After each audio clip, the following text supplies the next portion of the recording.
Bismillahirrahmanirrahim. Assalamualaikum warahmatullahi wabarakatuh. Perkenalkan, nama saya Sarmila dengan NIM A02200005. Pertama-tama, marilah kita panjatkan puji syukur kehadirat Allah Subhanahu wa taala atas berkat rahmat dan hidayahnya sehingga kita masih diberi kesehatan, dan tak lupa pula kita kirimkan salam dan salawat kepada junjungan kita Nabi Muhammad SAW yang telah membawa kita dari alam yang gelap menuju alam yang terang benderang seperti saat ini. Kepada yang terhormat Ibu Uhwa Hasanah SPSI PD selaku dosen mata kuliah problem pendidikan matematika. Nah, pada kesempatan kali ini saya akan membahas mengenai mengeksplorasi, mengidentifikasi, menganalisis dan menemukan solusi dari permasalahan dalam pembelajaran matematika di SMP maupun di MTS. Baik, langsung saja kita masuk ke problematika pembelajaran matematika. Yang pertama itu kurangnya pemahaman siswa terhadap materi yang diberikan oleh guru. Yang kedua, kurangnya motivasi belajar peserta didik. Yang ketiga, malas untuk mengerjakan tugas secara rutin. Dan yang keempat, kemampuan awal dari siswa yang belum dikuasai. Dari permasalahan yang pertama, itu kurangnya pemahaman siswa terhadap materi yang diberikan oleh guru disebabkan oleh dua faktor. Yang pertama, faktor internal dan faktor eksternal. Faktor internal yang pertama, siswa kesulitan untuk fokus selama pembelajaran karena seringkali saat pembelajaran berlangsung pikiran siswa teralihkan karena gangguan dari dalam maupun luar ruangan, seperti terganggu oleh teman sebangkunya.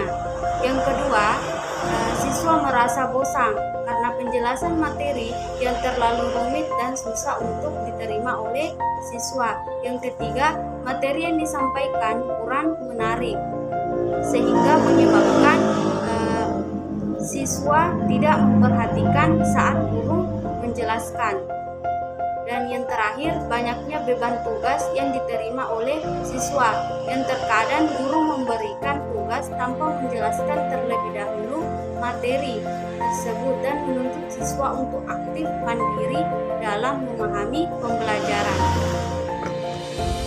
Dan untuk faktor eksternalnya dapat disebabkan oleh yang pertama, terbatasnya fasilitas belajar berupa handphone yang kurang memadai. Yang kedua, sinyal jaringan yang kurang stabil. Yang ketiga, teman sebaya yang kurang mendukung untuk belajar. Nah, dampak yang ditimbulkan dari kurangnya pemahaman siswa terhadap materi yang diberikan oleh guru yaitu akan berdampak buruk bagi peserta didik, dan guru akan dianggap gagal atau kurang berhasil dalam mendidik karena materi yang disampaikan itu tidak dimengerti atau tidak dipahami oleh siswa.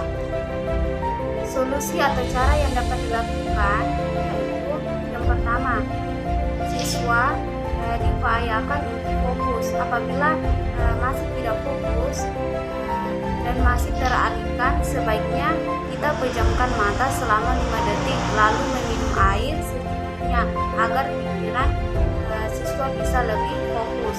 Yang kedua, selama proses pembelajaran alangkah baiknya menggunakan metode pembelajaran yang cocok, yaitu dengan mengubah sedikit cara belajar atau mengajar sebagai seorang guru agar peserta didik tidak bosan. Yang ketiga, menggunakan media animasi atau berupa video agar siswa dapat sedikit terhibur dan tidak terlalu bosan, dan materi yang disampaikan yang tadinya terlihat kurang menarik menjadi lebih menarik. Dan yang terakhir, membiasakan agar ketika mendapat sebuah tugas tidak menunda-nunda tugas yang diberikan. Diusahakan agar setiap guru memberikan tugas agar langsung dikerjakan agar tidak menumpuk. Bertanggung jawab atas tugas yang diberikan dan pintar dalam memanajemenkan waktu. Masalah yang kedua itu kurangnya motivasi belajar peserta didik. Itu disebabkan oleh dua faktor. Yang pertama, faktor internalnya itu berupa faktor fisik yang meliputi kesehatan jasmani dan kesadaran fungsi-fungsi fisiologi, yang mana pada faktor fisik ini itu menyebabkan siswa menjadi tidak memiliki semangat selama proses pembelajaran.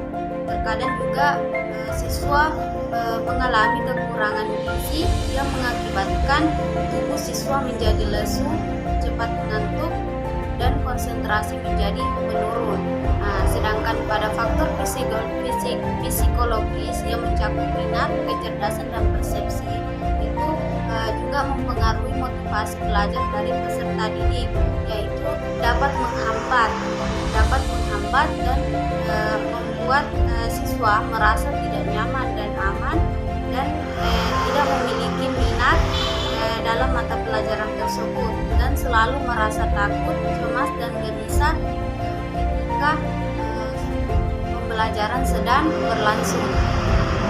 Dampak yang ditimbulkan dari kurangnya motivasi belajar dari peserta didik itu akan sangat berpengaruh pada siswa, yaitu pada semangat belajar yang dimilikinya. Begitupun dengan hasil belajarnya akan menjadi menurun. Hal tersebut dapat kita amati dari aktivitas belajar individu siswa ketika sedang melaksanakan pembelajaran di sekolah. Cara yang dapat kita lakukan mengenai kurangnya motivasi belajar peserta didik, yang pertama, memberikan waktu istirahat yang cukup bagi siswa yang mengalami gangguan akan kesehatannya. Yang kedua, menciptakan suasana belajar yang kondusif, karena dengan suasana belajar yang nyaman dan dapat menggembirakan siswa akan membantu siswa yang mengalami kendala dalam proses pembelajaran dapat menerima materi pembelajaran tersebut. Dan yang ketiga, memberikan motivasi atau dorongan bagi siswa, termasuk peran orang tua sangat diperlukan ketika siswa di rumah sebagai penyemangat bagi siswa dengan memberikan motivasi ekstrinsik agar anak mampu memperoleh hasil belajar yang memuaskan. Permasalahan yang ketiga yaitu malas untuk mengerjakan tugas rumah secara rutin. Penyebab masalah ini yaitu kurangnya perhatian dari orang tua yang memiliki kesibukan akan pekerjaannya, sehingga tidak dapat mengingatkan kepada anaknya atau menegur anaknya untuk tidak malas dalam belajar. Dan dari sifat malas yang dimiliki anak ini membuat tugas yang diberikan oleh guru, si anak ini tidak memahami materi tersebut, sehingga tugas yang diberikan itu menumpuk. Dan karena terkendalanya tugas sang anak, membuat siswa enggan untuk mengerjakan tugas rumah.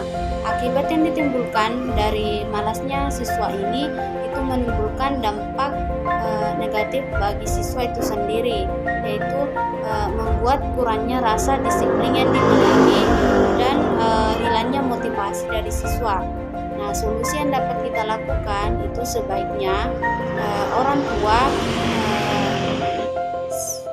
tua dapat membagi waktu antara pekerjaan dengan kehidupan pribadinya, sehingga dapat menyempatkan waktu kepada anak agar dapat memberikan perhatian dan membimbing anaknya untuk dapat mengerjakan tugas yang diberikan oleh gurunya, memberikan hadiah yang membuat anak bersemangat dalam mengerjakan tugasnya, dan memberikan